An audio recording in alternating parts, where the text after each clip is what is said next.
J'avais toujours cru que la diététique était la seule science de l'alimentation, où l'on classe les aliments en fonction de leur teneur en glucides, protéines, lipides, de leurs apports journaliers recommandés, des calories qu'ils contiennent. En m'intéressant à la médecine chinoise, j'ai découvert que d'autres approches existaient, qu'elles prenaient en compte les aspects globaux et individuels de la personne, et que l'alimentation faisait partie intégrante du processus thérapeutique. Cependant, certains courants de l'alimentation comme la macrobiotique et la médecine chinoise ne vont pas dans le sens des crudivores et insistent sur l'importance des apports de produits cuits comme les légumineuses et les céréales. Les Chinois et l'approche dans cette optique-là nous disent qu'il est évident que si on mange cuit, même s'il y a des déperditions d'enzymes, même s'il y a des déperditions vitaminiques, si on mange cuit, on va moins fatiguer et chaud, on va moins fatiguer le feu de la rate. C'est-à-dire la rate, imaginez-vous le feu qui est sous le chaudron, qui est l'estomac. On appelle ça le réchauffeur moyen. Le réchauffeur moyen, c'est foie, vésicule biliaire, estomac, rate, pancréas. C'est le lieu où va se transmuter en énergie l'alimentation que l'on prend. Alors il y a des études qui ont été faites sur la pyrolyse des aliments, pyrolyse qui veut dire simplement la cuisson, qui révélait que les molécules qui donnaient le plus de goût, qui donnaient le meilleur goût, je dirais, aux aliments quand on les cuit, étaient justement des molécules qui étaient pathogènes, c'est-à-dire cancérigènes, mutagènes et autres maladies. Et effectivement, la vie, semble-t-il, s'est équilibrée, enfin en tout cas pour le mammifère, était équilibrée autour de 35-40 degrés. En dessous de 35 degrés, l'organisme ne peut plus vivre, parce qu'il ne peut pas, son métabolisme ne peut pas fonctionner. Et au-dessus de 42 degrés, ou 41 degrés, l'organisme ne peut plus gérer non plus ce métabolisme. Donc il semblerait que les molécules qui ne sont pas chauffées à plus de 40 degrés, où il n'y a pas eu de dénaturation, de cassure, correspondent le mieux au métabolisme du corps. Donc le corps ensuite peut ingérer cet aliment, il va utiliser toutes les molécules en gérant tout, c'est-à-dire ce dont il n'a pas besoin, il va l'évacuer, et tout ce dont il aura besoin, il va pouvoir le reprendre. Alors durant mes études de naturopathie, j'ai appris, entre autres choses, que le fait de manger cuit provoquait, après le repas, ce qu'on appelle une hyperleucocytose post-prandiale. Donc une hyperproduction de leucocytes après le repas. C'est un système de défense du corps. Donc si le corps se sent agressé quand on mange cuit, c'est qu'il y a quelque chose qui est pas naturel en fait, qui est contre nature. Quand on mange des molécules qui ne correspondent pas à notre corps, eh bien le corps va d'abord réagir contre ces molécules. S'il y a trop de molécules, trop souvent de ces molécules, le corps, je dirais, va se mettre en pause, processus qu'on appelle une rentrée en tolérance. Et à partir de ce moment-là, on pourra continuer à ingérer ces molécules dites toxines, et le corps ne réagira plus jusqu'au moment où il tombera malade éventuellement, où il y aura un virus, où il va donc essayer quand on commence à manger cru, sortir ces molécules. après 3 jours, notre corps commence à remplacer toutes les molécules du corps et va aller remplacer toutes les molécules cuites par des molécules crues. Et la plupart des gens qui font ça connaissent très bien, pendant 3, 4, 5, 6 jours, on va avoir une période de détoxination qui est très fatigante, parce que ça va sortir, on va faire pipi jaune, on va être très fatigué et tout ça. Si tout d'un coup on change radicalement d'alimentation et qu'on supprime totalement un aliment de sa plage alimentaire, eh bien il va y avoir aussi des rémissions, si on a une maladie, pour autant que cette maladie soit due à cette molécule. Et donc il y aura une sortie de tolérance où on va avoir plus ou moins les mêmes symptômes que lors de la rentrée en tolérance, parce que les molécules vont être libérées des cellules, donc circuler dans le sang, circuler dans le cerveau, et donc... Moi, j'ai jamais eu de problème de détoxination parce que je l'ai fait comme je le sentais, à ma mesure, progressivement, en faisant mes petites expériences. La majorité des produits frais, par exemple, ont des vitamines ou des produits qui vont être perdus par la cuisson. D'autre part, la majorité des molécules qui forment les aliments vont être modifiées chimiquement dans leur structure avec des températures à partir de 50 ou 60 degrés, tout simplement parce que la chaleur apporte de l'énergie qui permet à des réactions chimiques de s'opérer. Donc il peut y avoir fabrication de certaines molécules qui sont liées à ces réactions chimiques.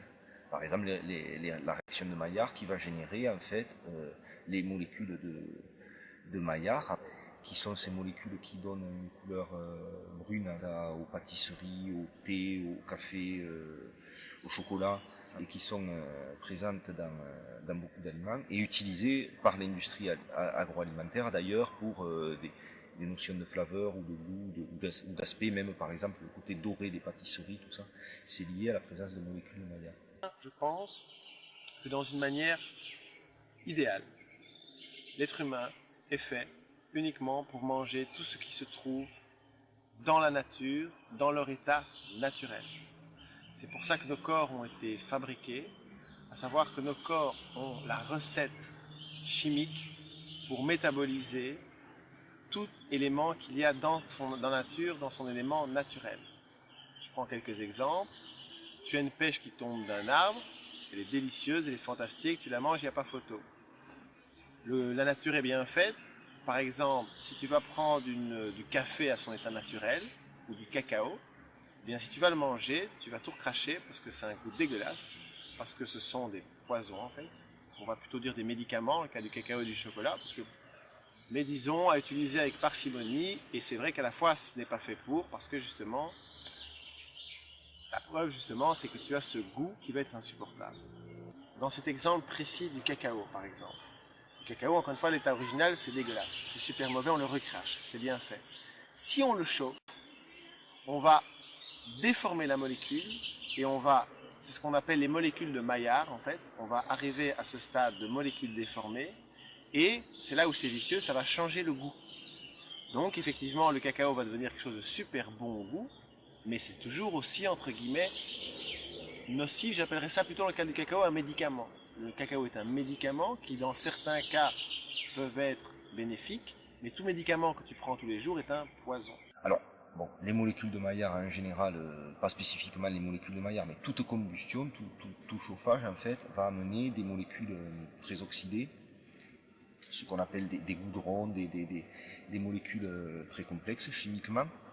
Et ça, même c'est admis parfaitement par la science occidentale, ces molécules sont cancérigènes, par exemple les benzopyrènes, les polycycles aromatiques, ce genre de molécules qui peuvent se dégager dans des cuissons extrêmes à partir de certaines températures, vont effectivement avoir un impact négatif sur la santé, puisqu'en fait ils sont cancérigènes, très profondément cancérigènes. C'est ces mêmes molécules qu'on retrouve dans la fumée de cigarette d'ailleurs. Toute combustion, potentiellement, va amener des molécules comme ça qui sont parfaitement dangereuses. Ce qui est quand même très généralement admis, c'est que des cuissons excessives en tout cas sont très largement à éviter. C'est que tout a un sens. Simplement, il faut voir si faut prolonger les choses ou pas. Parce que c'est-à-dire quand on a une condition trop yang et qu'on se met à manger du cru ou à l'instinct, ça peut être intéressant dans un premier temps. Mais si on rebascule tout d'un coup sur une énergie trop yin ou trop yang, il y a un moment donné où le corps il va pas s'y retrouver. Après d'ailleurs, je donne un conseil important. Manger cru et tout, c'est assez difficile, mais on peut y arriver. Par contre, il faut faire très attention sur les rechutes. Et moi, personnellement, c'est pour ça que je touche plus trop à ça. Parce que quand j'ai fait mon période de cru ou mes périodes de jeûne, après, je faisais des rechutes, je devenais boulimique. Et ça, pour l'organisme, c'est pas très bon. Si on écoute les tenants de l'agro-industrie, par exemple, il est évident que dans certains cas, la cuisson de certains aliments qui contiennent une molécule toxique, par exemple, si cette molécule toxique est dégradée, comme c'est souvent le cas par la chaleur, eh bien, effectivement, le fait de cuire la molécule toxique va la détruire. Et donc, des aliments qui, à l'état frais, étaient toxiques pour l'homme, vont pouvoir être consommés à l'état cuit. Donc voilà, si on veut l'avantage principal que pourrait avoir la cuisson. Et augmente. Enfin, donc, si on se réfère à la vision classique du monde occidental, ça augmente aussi l'efficacité, si vous voulez, d'utilisation des molécules. En gros, en les cuisant, l'homme arrive à retirer plus d'énergie que sans les cuire. Si vous prenez par exemple une carotte, c'est essentiellement de la cellulose. Quand vous allez cuire la carotte, vous allez perdre les vitamines qui vont être dégradées par la chaleur. Mais par contre, la cellulose, qui est un sucre très complexe, va être dégradée en sucre beaucoup plus simple que l'homme peut assimiler. Alors que seules les vaches peuvent assimiler la cellulose. Donc dans ce cas-là, si on veut retirer de l'énergie, si vous voulez, de la carotte, il vaut mieux la faire cuire. À mon avis, par rapport à un équilibre, puisque c'est toujours les ingrédients, si on se base sur cette optique-là, le fait de manger en permanence cru n'est pas forcément bon. Mais ça peut être bon si le mental et la spiritualité de l'individu compensent. Et on n'est pas que de la viande. Et n'oublions pas, la nutrition est aussi spirituelle. À une époque, j'ai cuisiné façon macrobiotique, donc yang-guisé. Tu coupes les légumes fins et tu les remues sur feu vif, sans huile. Après, tu mets un peu d'eau, tu mets au ralenti. Après, il y a la cuisson au citron, la cuisson au tamari, qui est pratiquement la même, mais sans le feu. Et après, bon, bah, tu réduis tes aliments fins. Et tu salives bien, quoi. Ça, c'est la meilleure méthode. Manger cru, bien saliver. Les éléments, il faut. Si tu as une bonne dentition, donc il faut mâcher très longtemps. Si tu n'as pas une bonne dentition, il faut tout couper très fin, ou broyer, faire une pâte, une purée, quoi. Et après, tu salives bien. Alors, le fait de manger cru, pour moi, je le compare un petit peu aussi au fait de jeûner. C'est-à-dire que après un jeûne, on retrouve une acuité au niveau des goûts, au niveau des sens, au niveau de l'odorat, qui est qui est très forte. Et je pense qu'on a une capacité ensuite à choisir ses aliments en fonction de ce dont notre corps a besoin, et aussi à s'arrêter de manger quand notre corps n'en a plus besoin. En mangeant cru, je pense que j'ai retrouvé une sensibilité, une acuité, une capacité à sentir les signaux de mon corps qui est beaucoup plus forte. Et finalement à me sentir plus en intimité avec le côté instinctif de mon corps, et pouvoir donc choisir les aliments dont j'ai besoin pour être en forme. Il y a un principe très simple, un test scientifique très simple pour vraiment être sûr de la qualité nutritionnelle et biologique de notre alimentation. C'est ce qu'on appelle les cristallisations sensibles. Alors le principe est très simple.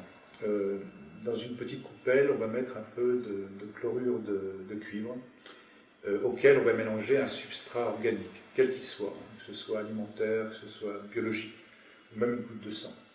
On va faire sécher cet échantillon, c'est-à-dire qu'on va faire évaporer ce chlorure de cuivre, et à l'évaporation, il va rester une image qui va être plus ou moins structurée. C'est ce qu'on appelle le tésigramme. Ce tésigramme va nous permettre d'avoir un aperçu de la vitalité et de la qualité nutritionnelle et biologique du produit. Plus ce tésigramme va être centrifuge, structuré, plus la qualité biologique du produit sera réelle. Moins ce tésigramme, cette image sera structurée, plus elle sera plate, moins la qualité biologique du produit existera. Donc ce que je proposais effectivement dans cet article, c'était que tout simplement les industriels mettent sur leur étiquette l'image d'un tésigramme. Ce tésigramme nous permettrait de savoir réellement si le produit est, comme le disent certaines annonces publicitaires, aussi bon et aussi sain que les messages nous disent, par exemple, les messages publicitaires. Un exemple qui me vient à l'esprit, je ne m'éloigne pas. On nous parle sans arrêt d'oméga 3. Ces graisses donc, qui sont très bons, anti-cholestérol, etc. À tel point que Danone en fout dans tous les yaourts.